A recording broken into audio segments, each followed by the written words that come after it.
आज के इस ऑनलाइन क्लास में सभी बच्चों का हार्दिक स्वागत और अभिनंदन है। कल जो हम पढ़े थे वह अयोध्या सिंह उपाध्याय हरिऔध के पवन दूतिका के 6 पद का व्याख्या पढ़े थे। आज हम उससे आगे पढ़ेंगे। सबसे पहले कल ही बता दिया गया था कि पवन दूतिका जो है इनके प्रसिद्ध काव्य संग्रह प्रिय प्रवास में संग्रहित है, जो कि खड़ी बोली का प्रथम महाकाव्य माना जाता है। इसमें जो है पवन को दूतिका बनाकर जो है राधा ने कृष्ण के पास भेजा है। चूंकि कृष्ण जो है गोकुल से मथुरा चले गए हैं, उनके वियोग में व्यथित राधा जो है अपने व्यथा को जो है पवन के माध्यम से दूत बनाकर मथुरा भेजी हैं। तो इसमें जो है पवन को दूतिका बनाया गया। कल ही बताया गया था कि पवन जो है यह पुल्लिंग है, लेकिन अपने बात को व्यक्त करने के लिए जो है कवि ने जो है पवन को स्त्रीलिंग का रूप दे दिया है, जिससे कि अपने बात को जो है बहुत अच्छी तरह से जो है व्यक्त कर सके। अब इसमें आगे के पदों का हम अब अध्ययन करेंगे। 7वां पद है इसमें, लज्जाशीला पथिक महिला जो कहीं दृष्टि आए, होने देना विपरीत वसना तो न तू सुंदरी को, जो थोड़ी भी श्रमित वह हो गोद ले श्रांति खोना, होठों की और कमल मुख की म्लानताएं मिटाना।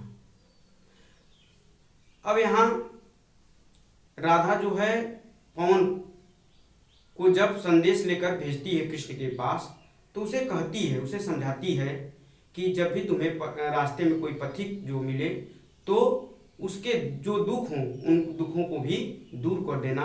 यहाँ पर राधा जो है अपने दुख के साथ साथ दूसरे के दुख का भी ध्यान रख रही है। इसीलिए कहा जाता है कि प्रिय प्रवास में जो है राधा को लोक सेविका के रूप में दिखाया गया है। लोक सेविका मतलब वह पूरे संसार का कल्याण चाहती है, संसार के दुखों से भी वह दुखी है, इसीलिए उसे लोक सेविका का उपमा दिया गया है। लज्जाशीला पथिका महिला जो कहीं दृष्टि आए। राधा कहती है पवन से कि हे पवन, तुम जब रास्ते में जाना तो कोई लाजवंती महिला यदि तुम्हें रास्ते में कहीं दृष्टिगत हो या दिखाई पड़े तो होने देना विकृत वासना तो न तुम सुंदरी को। करा कि अपने तेज हवाओं से उसके वस्त्रों को हटाना मत, यानी कि जो वह वस्त्र पहनी है उसके वस्त्रों को उससे हटाना मत। जो थोड़ी भी श्रमित हो वह हो गोद ले शांति खोना। करा कि यदि वह लाजवंती महिला जो तुम्हें रास्ते में मिल गई है वो उसके वस्त्रों को तुम उड़ाना नहीं, और यदि वह श्रमित हो, वह थकी हुई हो, तो उसे अपने गोद में ले लेना और गोद में लेकर उसकी थकान को क्या करना, मिटा देना। होठों की और कमल मुख की म्लानताएं मिटाना। करा कि उसके होठों पर और कमल के समान जो उसका मुख है उस पर जितनी भी मलिनताएं हैं उन मलिनताओं को हर लेना, यानी दूर कर देना अपनी ताजी ताजी हवाओं के माध्यम से। आगे देखिए, कोई क्लांता कृषक ललना खेत में जो दिखावे, धीरे धीरे परस उसकी क्लांतियों को मिटाना। जाता कोई जलद यदि हो व्योम में तो उसे ला, छाया द्वारा सुखित करना तप्त भूतांगना को। अब इसमें राधा पुनः जो है पवन से कहती है कि कोई क्लांता कृषक ललना खेत में जो दिखावे। करा कि यदि कोई थकी हुई कृषक ललना मतलब ललना माने होता है स्त्री। करा कि यदि कोई थकी हुई कृषक की पत्नी जो है यदि तुम्हें खेत में काम करते हुए दिखाई देती है तो धीरे धीरे परस उसके क्लांतियों को मिटाना। करा कि धीरे धीरे उसके शरीर को स्पर्श करके उसके थकान को तुम क्या करना, मिटा देना। जाता कोई जलद यदि हो व्योम में तो उसे ला।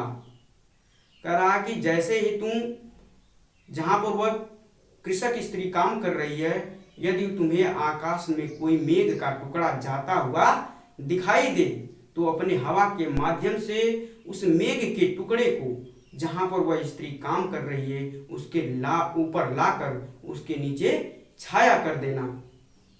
छाया द्वारा सुखित करना तप्त भूतांगना को। करा कि जो काम करते हुए थक चुकी है, जो गर्मी के कारण जो है बेहाल है, ऐसी स्त्री को उस बादल के टुकड़े के छांव से जो है उसे आनंद प्रदान करना। अब इसमें देखेंगे कि कौन सा अलंकार इसमें है, इसमें छंद क्या है, इसको देख लेते हैं। तो आता है काव्य सौंदर्य। काव्य सौंदर्य के अंतर्गत आते हैं तो इसमें भाषा जो है इसकी खड़ी बोली है। खड़ी बोली। रस जो है वियोग श्रृंगार है।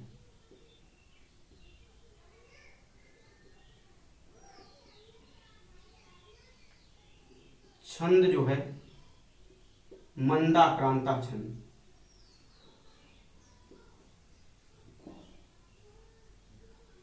शब्द शक्ति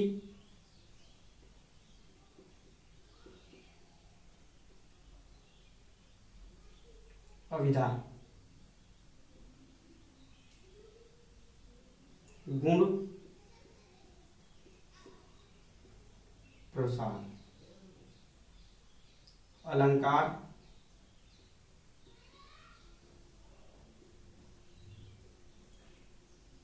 इन दोनों पदों में अनुप्रास, मानवीकरण,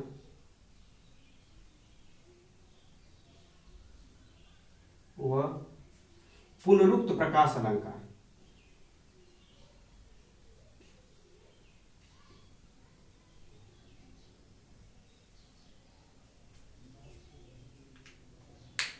चूंकि आधुनिक युग के जितने भी पद लिखे गए तो आधुनिक युग में आते आते हमारी भाषा जो है अवधि और ब्रज के स्थान पर खड़ी बोली हो गई थी। तो इसलिए जो है प्रियप्रवास, वैसे भी प्रियप्रवास जो है खड़ी बोली का प्रथम महाकाव्य माना जाता है। और जो आप इसमें का काव्य खंड पढ़ रहे हैं पवन दूतिका, उसी में संग्रहित है।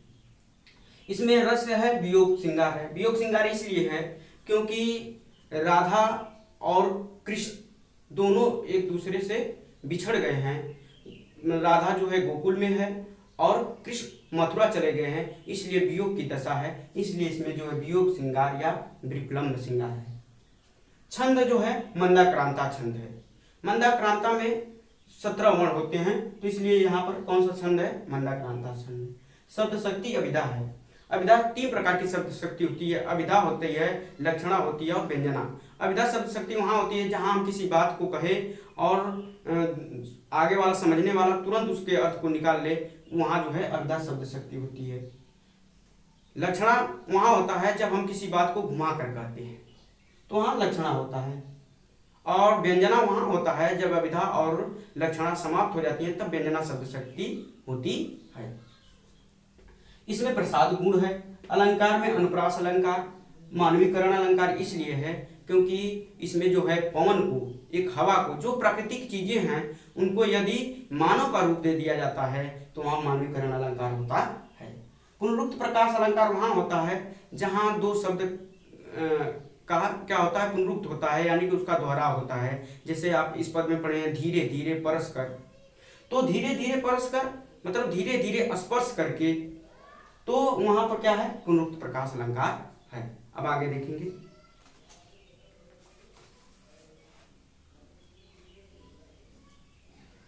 जाते जाते पहुंच मथुरा धाम में उत्सुकता हो, न्यारी शोभा बर नगर की देखना मुग्ध होना, तू होवेगी चकित लख के मेरु से मंदिरों को, आभा वाले कलश जिनके दूसरे अर्क से हैं। करे जाते जाते पहुंच मथुरा धाम में उत्सुकता हो। राधा करे कि हे पवन, यदि तुम चलते चलते जब मथुरा धाम को पहुंचोगी तो मथुरा की शोभा जो है अत्यंत ही मनोरम है। और उस मथुरा की शोभा को देखकर, उस मथुरा नगर की शोभा को देखकर तुम क्या होगी, उस पर लालायित हो जाओगी। और लालायित हो जाओगी तो अपनी उत्सुकता को बंद मत करना, यानी खत्म मत करना। आप जो है उसके शोभा को देखकर अपने को उस पर मुग्ध हो जाना, यानी कि जो मथुरा की शोभा है उस शोभा को देखकर तुम उस पर मुग्ध हो जाना। तुम होवेगी चकित लख के मेरु से मंदिरों को, आभा वाले कलश जिनके दूसरे अर्क से हैं। अर्क माने होता है सूर्य। कह रहा है कि अर्क के समान, यानी सूर्य के समान चमकने वाले, आभा माने चमकने वाले। कह रहा है कि सूर्य के समान प्रकाशित होने वाले या चमकने वाले जो कलश हैं, कह रहे हैं सूर्य के सदृश चमकने वाले जो कलश हैं वह जो है इस प्रकार सुशोभित हो रहे हैं जैसे मेरु से मंदिरों को। कह रहा है कि सुमेर पर्वत के समान भव्य और विशाल मंदिरों पर जो कलश लगे हुए हैं वह सूर्य के समान चमक रहे हैं या शोभायमान हो रहे हैं। देखे पूजा समय मथुरा मंदिरों के मध्य जाना, नाना वादों मधुर स्वर की मुग्धता को बढ़ाना। कह रहा देखे पूजा, कह रहा कि हे पवन, राधा करिए हे पवन, जैसे ही तुम मथुरा में क्या करोगी, प्रवेश करोगी, यदि उस समय मथुरा में क्या हो रही हो, पूजा हो रही हो, मंदिरों में पूजा हो रही हो, तो उस समय वहां पर तुम जाना। नाना वादों मधुर स्वर की मुग्धता को बढ़ाना। कह रहा है कि जब मथुरा में पूजा होती है तो अनेक प्रकार के वाद्य यंत्र बजाए जाते हैं, तो कह रही है कि तुम भी उन वाद्य यंत्रों की सहायता करना और उसके मधुर ध्वनि का आनंद लेना। कीवा ले के रुचिर तरु के शब्दकारी फलों को धीरे धीरे मधुर रव से मुक्त हो बजाना। करे कीवा माने होता है या अथवा। कह रहा है कि या तुम क्या करना, रुचिर तरु, तरु माने होता है वृक्ष।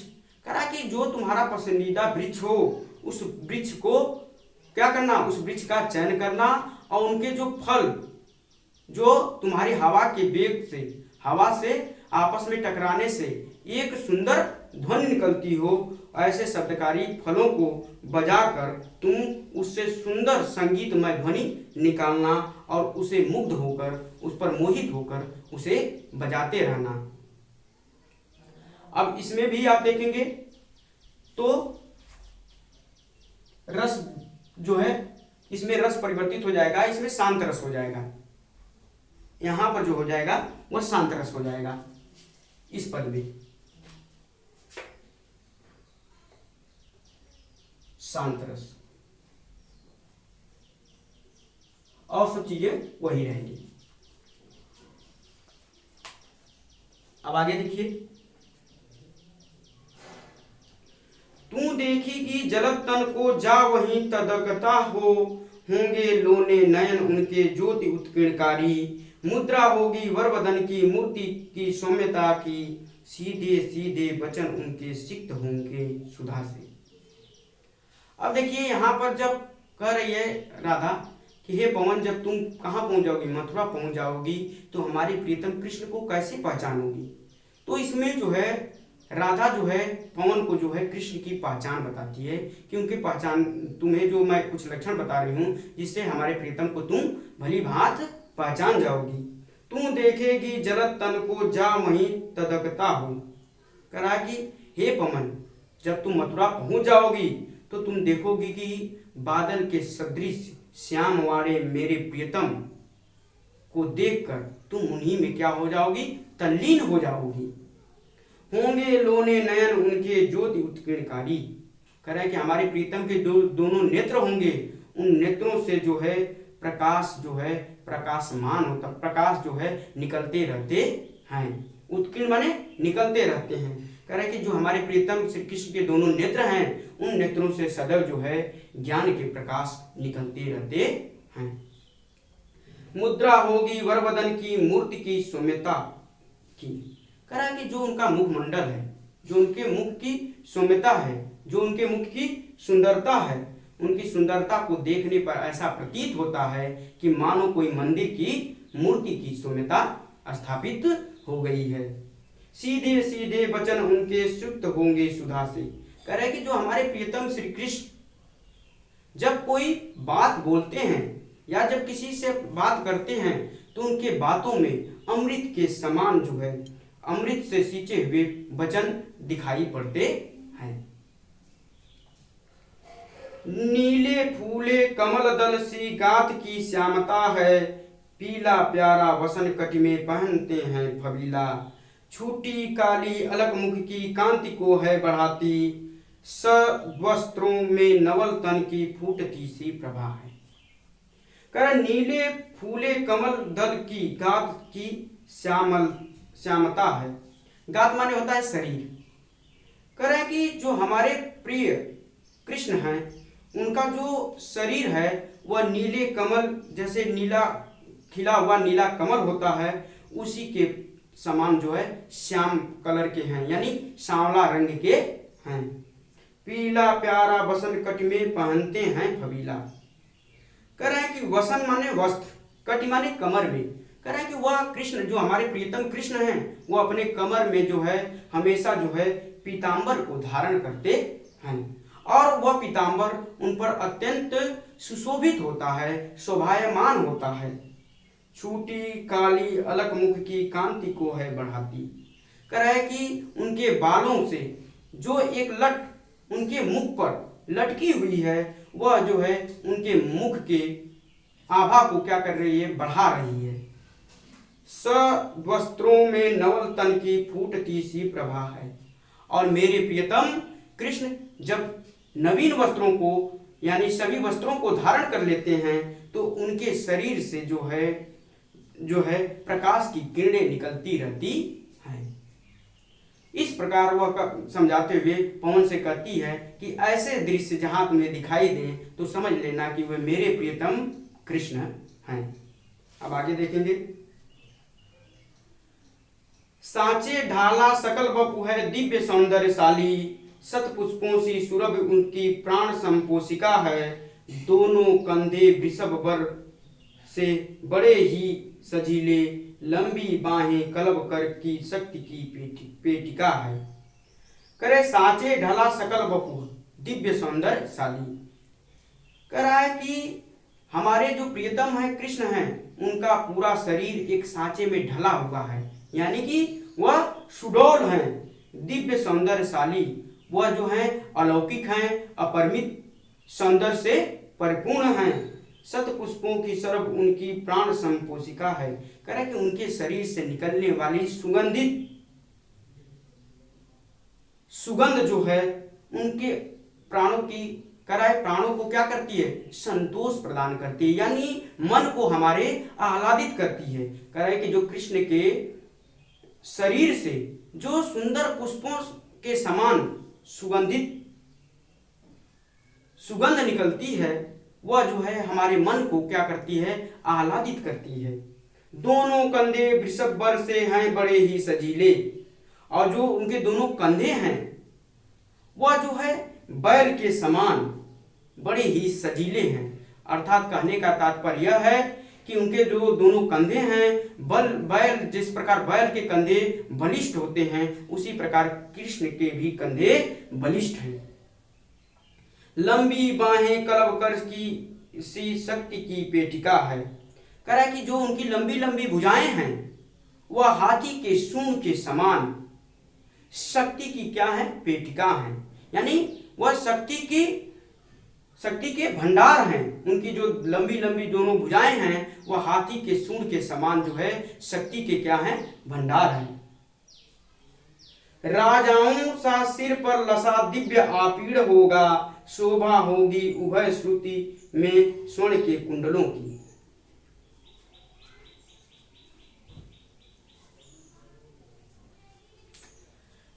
कह रहा है कि राजाओं सा सिर पर लसा दिव्य आपीड़ होगा। आपीड़ माने होता है मुकुट।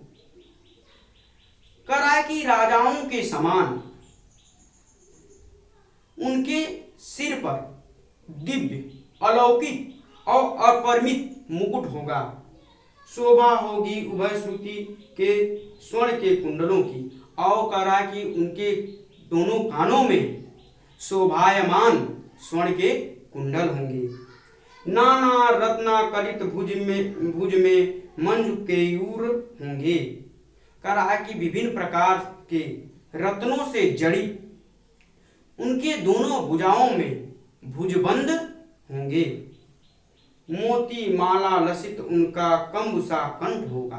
कंबु माने होता है शंख। कह रहा है कि शंख के समान सुडौल उनके गर्दन में जो है मोतियों से सुशोभित माला भी होगी। अब आगे देखेंगे, तेरे में है न यह गुण जो तुम व्यथा सुनाए, व्यापारों को प्रखर मति और युक्तियों से चलाना। बैठे जो हो निज सदन में मेघ सी कांति वाले, तो चित्रों को इस भवन के ध्यान से देख जाना। अब देखिए यहाँ जो है राधा जो है पवन से कहती है कि हे पवन, तुम मनुष्य की भांति न तो हमारे व्यथा को या संदेश को जो है वाणी में व्यक्त कर सकती है, न उन्हें बता सकती है। इसलिए जो है तुम जो है उन्हें जब भी मेरे संदेश को व्यथा को सुनाओगी तो कैसे सुनाओगी, यही चीज इसमें बताया गया है। तेरे में है न यह गुण जो तुम व्यथा सुनाए। कह रहे कि हे पवन, राधा कहती हे पवन, तुम्हारे में वह गुण नहीं है जो तुम कहकर जो है मेरी व्यथा को हमारे प्रियतम श्री कृष्ण को सुना दे। व्यापारों की प्रखर मति और युक्तियों से चलाना। कह रहा है कि इसलिए तुम जो है अपने प्रखर यानी तेज बुद्धि और युक्तियों का प्रयोग करते हुए अपने विभिन्न प्रकार के क्रियाकलापों के द्वारा अपने इस कार्य को करना। बैठे जो हो निज सदन में मेघ से कांति वाले। कह रहा है कि मेघ के समान सांवले रंग वाले मेरे प्रीतम कृष्ण यदि अपने घर में बैठे हुए हों तो चित्रों को इस भवन के ध्यान से देख जाना। तो तुम उस भवन में जैसे ही प्रवेश करना तो उस भवन में यानी उस घर में जितने भी चित्र लगे होंगे उन चित्रों को एक बार तुम ध्यान से देखना। जो चित्रों में विरह विधुरा का मिले चित्र कोई, तो जाके निकट उसको भाव से यूं हिलाना। प्यारे हो के चकित जिससे चित्र को और देखें, आशा है यूं सूरत उनको हो सकेगी हमारी। कह रहा है अब आगे राधा कहती है कि जो चित्रों में विरह विधुरा का मिले चित्र कोई। कह रही हे पवन, यदि जिन चित्रों को तुमने ध्यान से देखा है उन चित्रों में वियोग में व्यथित किसी स्त्री का चित्र अगर तुम्हें दिखाई दे तो जाके निकट उसको भाव से हिलाना। तो कह रहा है कि उस चित्र को तुम इस भाव से हिलाना कि प्यारे हो के चकित जिससे चित्र को और देखें। कह रहा है कि उस चित्र को यदि किसी वियोग में व्यथित किसी स्त्री का चित्र उन चित्रों में तुम्हें दिखाई दे तो उस चित्र को इस भाव से तुम हिलाना, क्यों, ताकि मेरे जो प्रियतम है कृष्ण हैं उनका जो ध्यान है उस चित्र की तरफ जाए और वह चकित होकर उस चित्र की तरफ देखे। आशा है यूं सूरत उनको हो सकेगी हमारी। कह रहा है कि मैं आशा करती हूँ, मैं उम्मीद करती हूँ कि उस चित्र को देखकर, उस चित्र के भावनाओं को देखकर निश्चित रूप से हो सकता है कि उन्हें मेरी भी दशा का कुछ भान हो, मेरी भी दशा का कुछ ध्यान आए। इस प्रकार आज 16 पद समाप्त हो गए हैं। अब जो इसमें बचे हैं 10 पद और बचे हैं, ये अगले कक्षाओं में हम पढ़ेंगे। बस आज इतना ही। धन्यवाद।